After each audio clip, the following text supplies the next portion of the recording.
Hi there, everyone. Here's some of us heading your way tonight to your news at 9. Some Republican lawmakers are beginning to express concern about the presidential transition. I'm Ray Bogan with more on that, plus the continuing court battles coming up. Missouri Governor Mike Parson announces new quarantine guidelines for schools across the state. I'm Chris Warner. We'll hear from state and local officials on the changes. Pittsburgh School District is considering a policy change after an increasing number of teachers are either exposed to or contract COVID-19. Nick Kelly's weather tonight. Jacob Leonard has sports. This is KOAM News at 9 on Fox 14. The four states' most watched news starts now. Thank you for joining us tonight. I'm Jordan Obby. Support among Republicans for the president's legal challenges to the 2020 election remains firm, but some lawmakers now say President-elect Joe Biden should be receiving critical information on national security. Comes as the Trump campaign digs in further on their recount battle. Fox News correspondent Ray Bogan has the latest. The election's not over, by the way. The Trump campaign's election lawsuits continue. Lawyers are arguing in an Arizona courtroom today that Maricopa County poll workers wrongfully rejected certain ballots. More complaints alleging fraud are expected to be filed in Pennsylvania. But even as many Republicans support President Trump's right to file lawsuits, a growing number say Joe Biden should be receiving intelligence briefings in the meantime. I don't think it's a security risk right now, but I think should we need a transition in the future, this would simplify that transition and it would provide them with more information. More than 150 former national security officials wrote to the General Services Administration asking Biden and Kamala Harris be promptly named the apparent president-elect and vice president-elect under the Presidential Transition Act. It says, quote, delaying the transition further poses a serious risk to our national security. Biden's won. Nothing Republicans or Trump can do will change that. More Republicans and Trump supporters are starting to accept what's seen as inevitable. An op-ed in the Las Vegas Review-Journal, a newspaper owned by one of President Trump's biggest donors, states, there is no evidence, however, that fraud cost Mr. Trump the election. In another example of just how close some of these races have been, a Democratic candidate running for Congress in Iowa is calling for a recount because her opponent leads by just 40 votes. Ray Bogan, Fox News. Nick Kelly joins us now with our first look at weather. A bit windy today, it seemed, anyway. Yeah, but at the very least, we kept things pretty quiet overall. We had that wind switch out of the southeast to more north throughout the course of the day, Jordan. Before that north wind brings in some colder air for tonight, though, we saw an amazing jump from 32 this morning to 68 this afternoon. Quick wave that passed on by, tried to bring a shower or two our way, but most of us stayed dry. And we're just seeing mostly clear skies at the current time. And that's what we're sticking with as we go into Friday morning. Thing is, the clear skies will drop us back into the lower 30s. Despite mostly cloudy skies for tomorrow, we'll have highs back in the mid-50s. Rain chances on the way. Break that down the entire weekend. Coming up in a bit, Jordan. Nick Kelly, thanks as always. Some area counties have updated their coronavirus 19 case numbers. Jasper County, Missouri is reporting a total of 4,004 cases. Newton County, Missouri now has 2,598 total cases. McDonald County, Missouri has 1,417 cases. Finally, Crawford County, Kansas is sitting at 1,810 total cases. The Golden City School District in Missouri moved to all virtual education until after Thanksgiving break, which is on November 30th. The district says this is because of several people being quarantined because of exposure, not because of a large number of positive cases. The Chinook, Kansas Police Department says because of increasing COVID-19 cases there and near that area, they are temporarily modifying in-person responses. All fingerprinting and VIN inspections, except those done for businesses, have been suspended. People involved in non-injury accidents should exchange information between them, not call police. Emergency calls are going to be handled right away, but a supervisor will determine how to handle those non-emergency calls. Missouri Governor Mike Parson announced changes to some COVID-19 guidelines for schools across the state today. The announcement came at his news conference out of Jefferson City today. KOAM's Chris Warner has more. Governor Mike Parson says the new guidelines are a result of efforts from the state combined with health officials who have determined the overall spread of COVID-19 within Missouri schools is low. This new guidance applies if a district or charter school has a mask mandate in place and all individuals are wearing their mask correctly during the time of exposure. As long as they do not begin to show symptoms, those close contacts may continue to attend school in person. The plan is similar to the one adopted by the Newton County Health Department in September, which Administrator Larry Bergner says he's pleased to see the state is moving forward with keeping kids in school.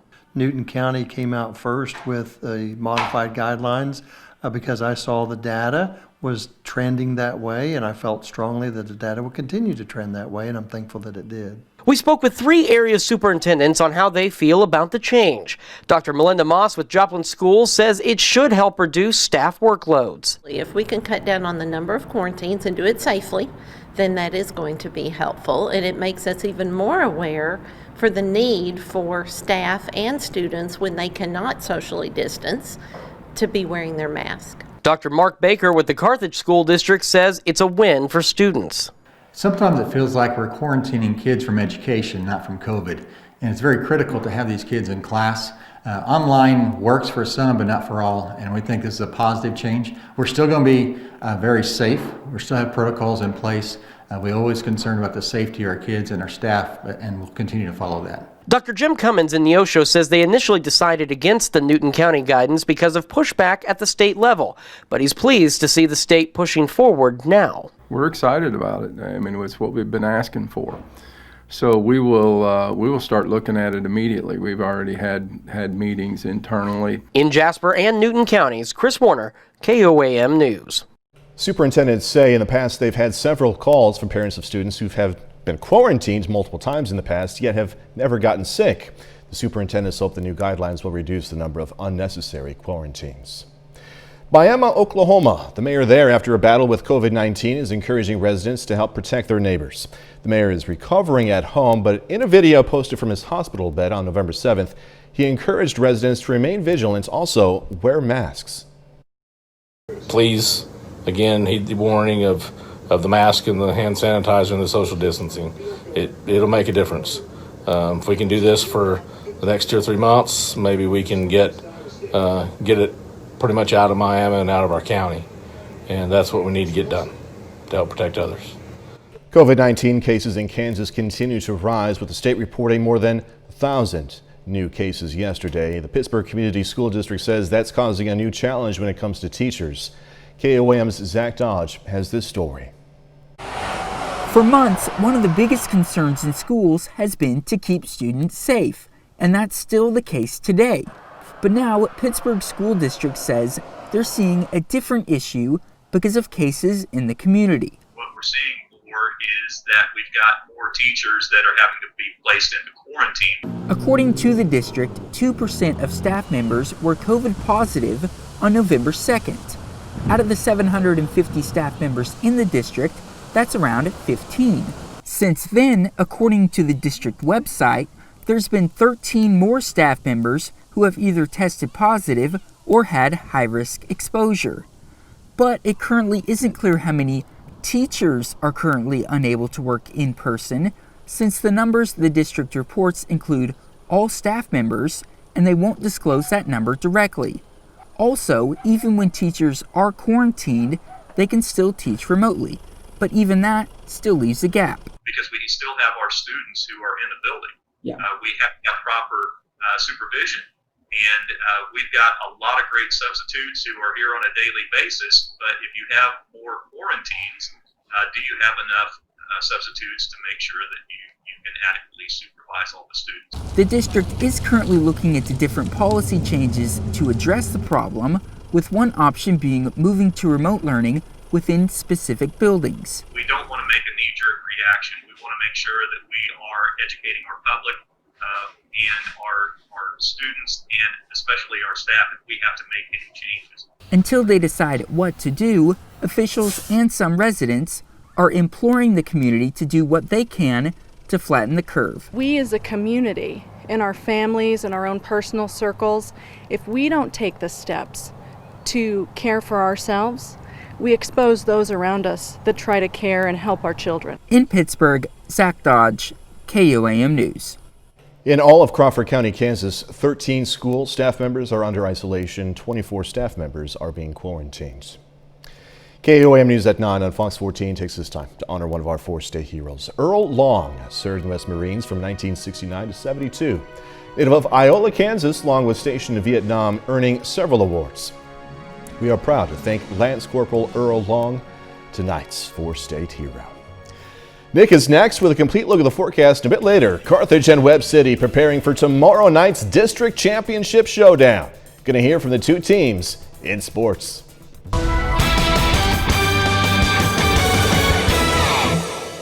We kept things pretty quiet once again on this Thursday, even though we had not only a quick upper wave pass on by with cloud cover that you can see from indigo sky passing during the course of the afternoon, but we also have another cold front that's going to send us back into the chill as we get the weekend underway. But again, the view from indigo sky kept us mainly dry during the day, and as far as temperatures go, we're just bouncing back and forth between mild and chilly temperatures. We went chilly yesterday with highs in the upper 50s, lower to middle 30s this morning, and then back into the upper 60s for highs this afternoon. From here on out, we're just going to be ready to go back to chilly temperatures again as we turn mostly cloudy for Friday. I'm keeping most of the day dry, but our next wave wants to bring in rain chances late Friday night, going through our Saturday before we finally dry out on Sunday, and then looking mainly mild as we go into next week. In the meantime, though, we were definitely mild ahead of the approaching cold front before it swept on through earlier today. We had highs pushing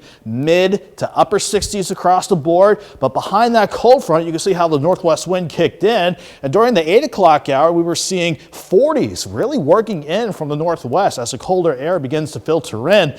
And I don't think we're done cooling down just yet. I'm expecting the overnight lows to drop to 31. So definitely a cold start once again for your Friday. And then another chilly day lined up as we go back near 54 for afternoon highs tomorrow. A quick upper wave that rolled on through today did pop up some radar returns in the Skywatch storm tracker, but this had to overcome a lot of dry air close to the surface. So anything that made it down to the ground, maybe a couple raindrops at best. In general, though, the upper level wave is well to the east of us now when finally we're on the backside of the cold front. So high pressure giving us a northerly wind. It's going to keep us cold tonight, chilly tomorrow. And then this upper low finally working onshore into California. That's going to start to bring in better moisture for better rain and even thunderstorm chances come late tomorrow night and going into Saturday. At least we're dry for tonight, but with the clear skies and the northeast breeze in place, it's going to stay cold. Then, despite mostly cloudy skies, we will see a southeast wind return during the afternoon and at least get us back into the 50s. 31 in the morning, 49 by noon, afternoon highs right around 54.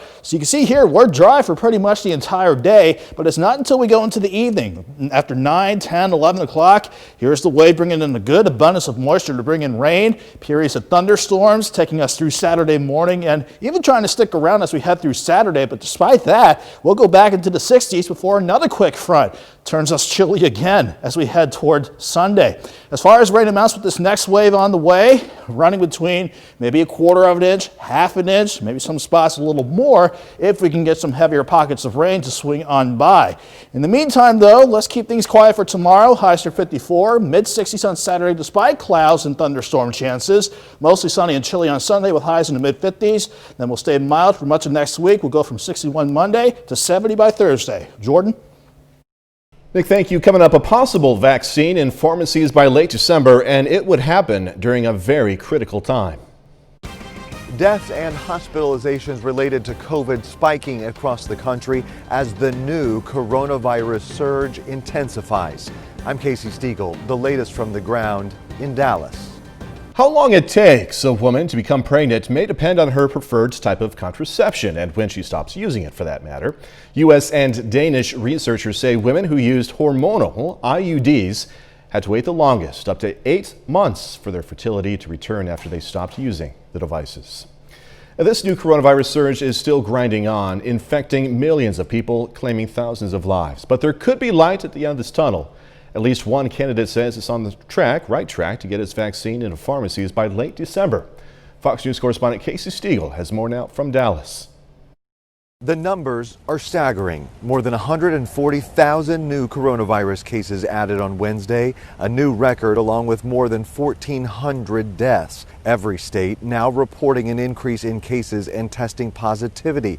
including Texas, which on Wednesday became the first state to report more than 1 million infections. In El Paso, there have been so many COVID deaths, freezer trucks had to be brought in to handle the overflow. Hopefully, we get people to understand that this pandemic is serious. There are also more than 62,000 coronavirus patients being treated in hospitals around the country, another new record. And public health officials say they're only expecting the situation to worsen as the holidays approach. The 1-2 punch of cold weather and family gatherings expected to intensify this surge. We cannot handle ever-growing high daily case counts and widespread hospitalizations. Meanwhile, the White House is still pushing ahead with plans to start distributing a vaccine as early as December. Pfizer is expected to submit its candidate for FDA authorization this month, but it could take up to 6 weeks to approve and ship the vaccine, with the first impacts expected by early spring. We will feel the first reliefs in the starting with March, April next year. The Pfizer vaccine requires 2 doses taken 3 weeks apart, while the competitor Moderna's vaccine will require a single dose. That's the latest from Dallas. Casey Stiegel, Fox News. So many stores are now advertising those Black Friday deals for at-home shopping this year, but are those deals right now actually a good deal? Going to hear about some of those deals when we come back. Black Friday deals are already here. Fox's Jessica Formoso over in New York City explains how the early holiday deals not only help consumers, but also, of course, retailers who took a big financial hit because of this ongoing coronavirus pandemic. While Black Friday may still be weeks away, the deals are already here. This year, more than ever, Black Friday deals are already here. Fox's Jessica Formoso over in New York City explains how the early holiday deals not only are helping consumers, but also, of course, those retailers who took a big financial hit because of this ongoing coronavirus pandemic. While Black Friday may still be weeks away, the deals are already here. This year, more than ever, we're seeing retailers get really hot and heavy with their competition, and they are releasing so many more early deals than ever before.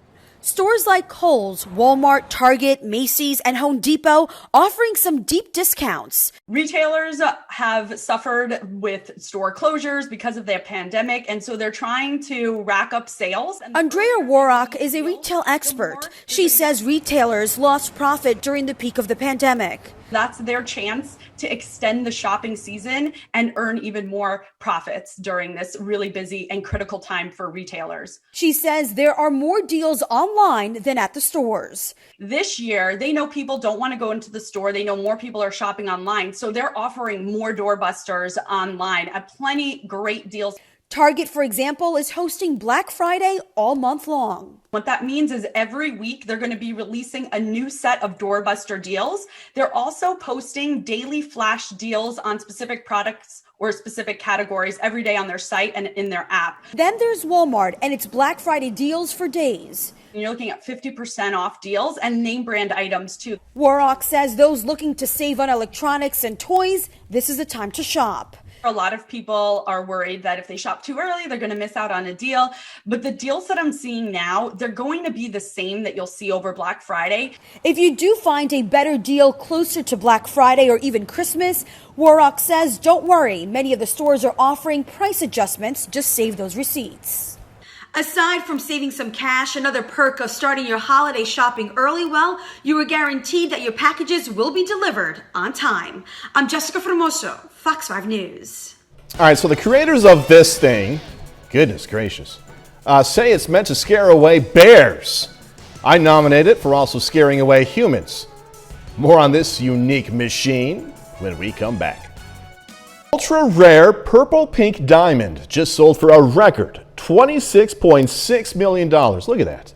The 14.83 carat stone is named the Spirit of the Rose and was found in a mine in Russia back in 2017. The diamond was bought this week by an unknown buyer. Auction company Sotheby's says the Spirit of the Rose is now the most expensive purple pink diamond ever to sell at an auction. Beautiful, I'll give it that. All right, bears have become such a problem in many Japanese towns People have deployed robot wolves to scare them away. Look at that. The monster wolf that we're seeing right there is equipped with an infrared sensor and flashing lights. When a bear or other moving animal trips the sensor, the robot wolf will move its head awkwardly, weirdly, make noise, and also flash lights. The wolf is programmed to have 60 different types of sounds. According to city officials there, bears have become more active and dangerous because they've increased their search for food before hibernating later this month. Officials are also saying they have not recorded any bear sightings since installing this monster wolf. Look at that bear running away. What is this thing I'm looking at? And I'll say it again, if that doesn't work for scaring off bears, it's going to work for scaring off everything else. Everything else. 30 more minutes, news, weather, and sports coming your way. You've heard about tailgating for a sporting event, but what about for the birth of a child? It's happening at Joplin's Mercy Hospital, and all because of the pandemic. Details are coming up. Plus, how some area students are helping raise money for St. Jude Children's Hospital. Is another round of stimulus checks coming your way? I'm Lauren Blanchard in Washington. What lawmakers on Capitol Hill on both sides of the aisle had to say about it coming up.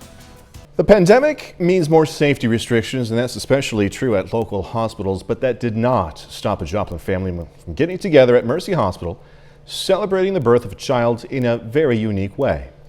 KOM's Mike Mahoney checked out the whole celebration.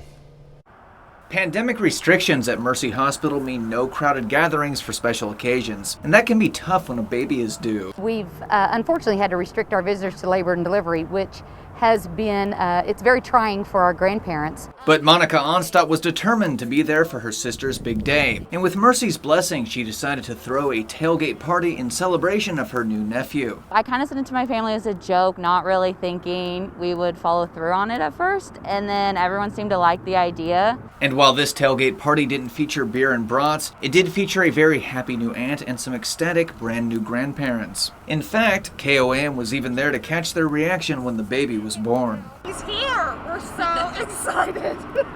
Very excited. Celebrating a child's birth may traditionally be a family affair, but hospital staff says this unique family gathering was responsible for a lot of afternoon smiles at Mercy. With all the stress of COVID and the sadness that goes on, this has been a really bright part to everyone's day today. In Joplin, Mike Mahoney, KOAM News.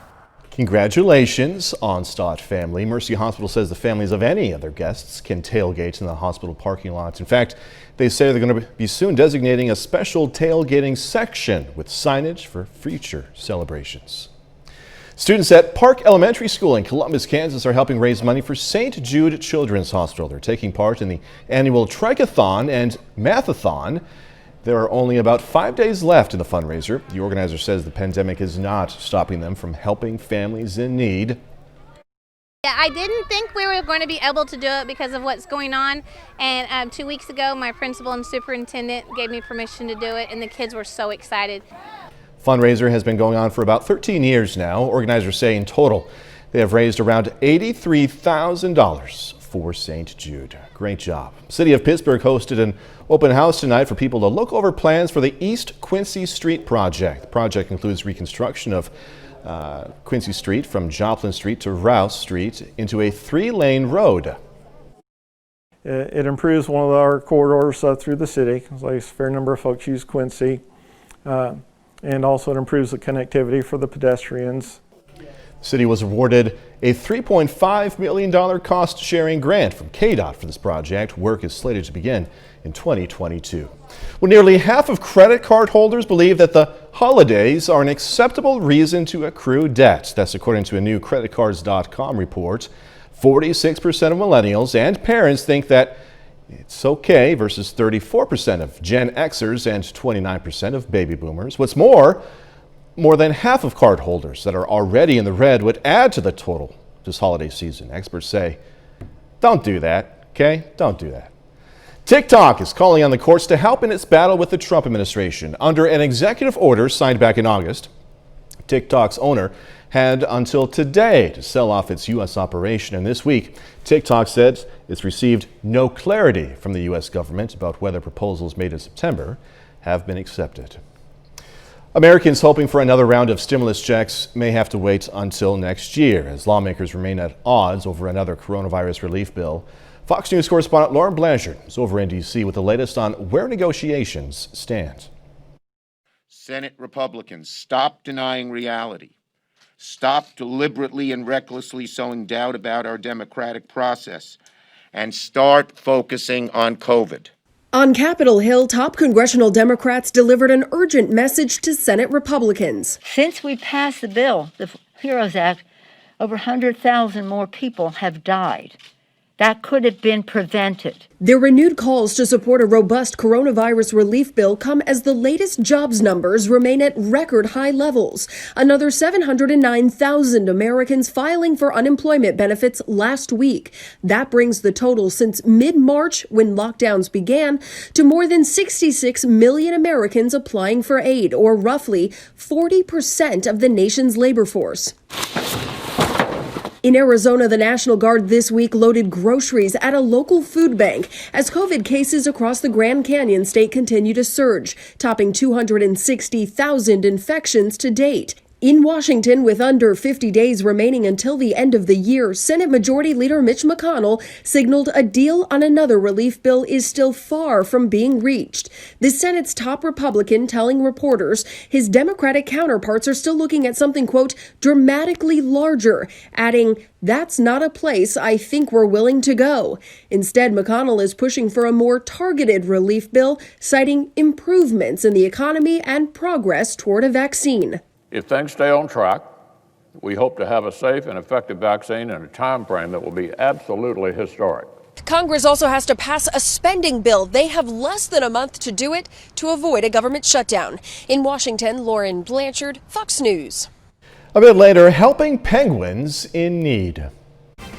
The African penguin population has been declining at an alarming rate for decades. I'm Ashley Strohmeyer with details on a new effort to save the species from extinction. Straight ahead.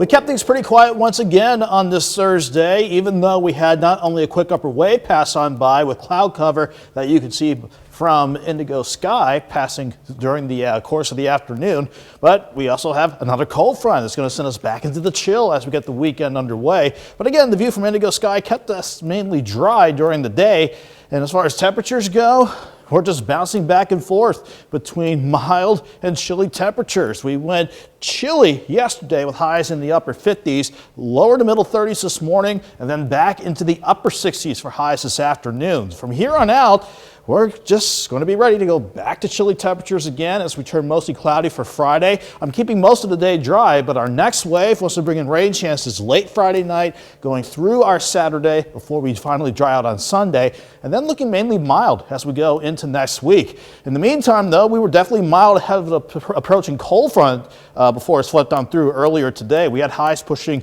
mid to upper 60s across the board, but behind that cold front, you can see how the northwest wind kicked in, and during the 8 o'clock hour, we were seeing 40s really working in from the northwest as the colder air begins to filter in.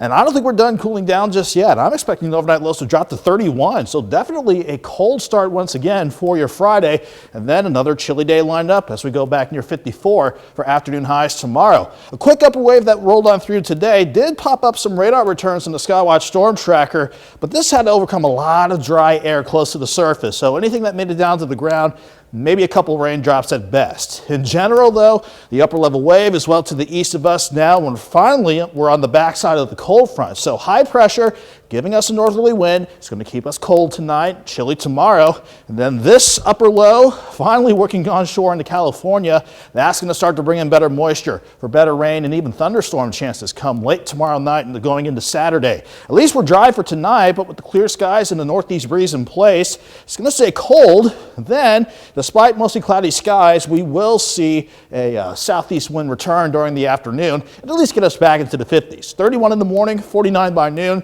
afternoon highs right around 54. So you can see here we're dry for pretty much the entire day, but it's not until we go into the evening. After 9, 10, 11 o'clock, here's the wave bringing in a good abundance of moisture to bring in rain, periods of thunderstorms taking us through Saturday morning and even trying to stick around as we head through Saturday. But despite that, we'll go back into the 60s before another quick front turns us chilly again as we head toward Sunday. As far as rain amounts with this next wave on the way, running between maybe 1/4 of an inch, 1/2 an inch, maybe some spots a little more if we can get some heavier pockets of rain to swing on by. In the meantime, though, let's keep things quiet for tomorrow. Highs near 54, mid-60s on Saturday despite clouds and thunderstorm chances. Mostly sunny and chilly on Sunday with highs in the mid-50s. Then we'll stay mild for much of next week. We'll go from 61 Monday to 70 by Thursday. Jordan? Thanks again, Nick. Don't forget, you can be the first to know about the day's weather with KOM Skywatch Weather App. You can get severe weather updates sent straight to your phone free of charge. It's available in the Apple App Store, also the Google Play Store. All you have to do, search for the KOM Skywatch Weather App.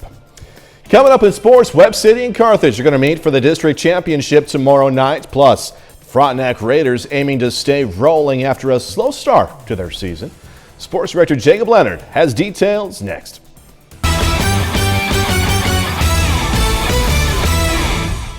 Well, this week is district championship week for Missouri high school football. In Class 5 District 6, we knew it was going to come down to this one. The top two teams in the state, Carthage and Webb City, will square off in a battle of two defending state champions.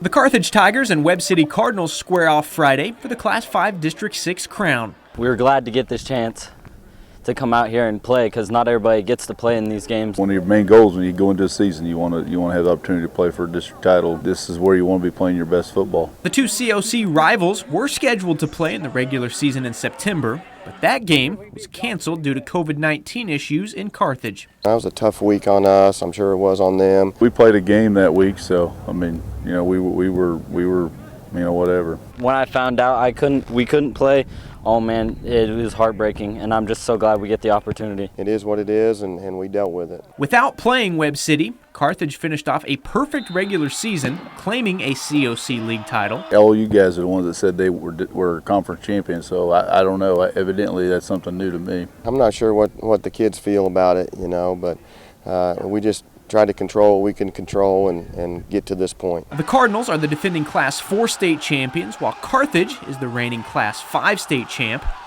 With Webb City moving up to Class 5 this fall, only one will have a shot to repeat after Friday. Or they have two, good teams, but it's just the way it is. I mean, there's only one team that'll end their season with a win, and that's when you get in the playoffs. That's just how it is, the nature of the business. Oh, this is fantastic, just to be able to play in this type of environment at our place. I think there's nothing better in high school football than that. Tomorrow night's game will be at 7 o'clock in Carthage, and the Cardinals head in with a 9-1 record, while the Tigers are 9-0. On the Kansas side, the Frontenac Raiders are still alive in the 3A state bracket. The Raiders host Holton tomorrow night in the state quarterfinals. Now, this Frontenac team now, definitely not the same Frontenac team we saw early in the season. The Raiders dealt with COVID issues and other injuries early, getting off to a 1-3 start. Now, though, they've won 5 of 6, and with a win tomorrow, they would advance to the Final Four in the 3A bracket. Everything kind of came out, wrong. We didn't have our quarterback start the year off with. We lost a lot of kids to quarantine, so yeah, it was kind of a rough start, but all in all, we knew what we could do. We just had to do it. There was moments where we lacked confidence and we were doubting if we were good enough to be in this situation. But I told our kids, once district started, guys, if we can get healthy, start rolling, start playing well, nobody's going to want to play you guys at the right time. And I think that's where we're at right now. That's a look at sports. We're back with more news after this. Breeding new penguins to save the old ones. Researchers in South Africa have come up with a plan to help boost the country's diminishing penguin population. Fox News correspondent Ashley Strohmeyer takes a look at the nearly extinct seabirds and why researchers believe this may be their last chance to save them. The African penguin population is dwindling. About a century ago, there were more than 1 million breeding pairs across South Africa. Now, there's only about 13,000. Researchers at a nature reserve on the Western Cape have been using decoy penguins to try and lure the seabirds on shore, but the numbers are still declining rapidly. They also didn't completely ignore them, so that was a really good sign for us. And we also managed to fool some tourists into thinking they were real. Now researchers have a different plan, create a brand new colony. Starting early next year, they'll release about 50 baby penguins each year over a period of 3 to 5 years. The goal is to breed as many chicks as possible to try and save the species from extinction. It's been successful for other seabirds around the world, and the team in South Africa is hoping for a similar result. Possibly the most successful and famous example is the Atlantic puffin off the east coast of the US. They also used decoys and releasing chicks at the site, and they eventually got a very big thriving colony. The African penguin is the only penguin species that breeds in Africa, and it's found nowhere else. Among the many reasons for their endangerment, depleting fish stocks, climate change, and oil spills. It's essential to the ecosystem, and it will be very, very sad if we are to lose the species on our watch. Also contributing to the population decline, African penguin eggs were once considered a delicacy and were sold at markets as recently as the 1970s. Ashley Strohmeyer, Fox News. I love penguins. All right, when we come back, let's check out a new movie that's adding a twist to the stories of two fairy tale characters. The new film, Come Away, adds a twist to the stories of two classic fairy tale characters. Fox's Ashley Dvorkin has this story. The Lost Boys at your service. The new live-action fantasy adventure Come Away merges the classic children's fairy tales Peter Pan and Alice in Wonderland. It's a reimagined origin story that brings the iconic characters together as biracial siblings who escape to their fantasy worlds following a family tragedy. Myself and Angelina Jolie play their parents, and we go through a very difficult time in our family history, and we see how the kids cope with this moment through their imagination, which effectively gives birth to the worlds of both Neverland and Wonderland. The cast agrees that adding diversity to classic fairy tales on screen allows young viewers to relate to the characters. Playing Alice was an amazing opportunity that I couldn't have even expected to be given. It's made a different aspect on fantasy life.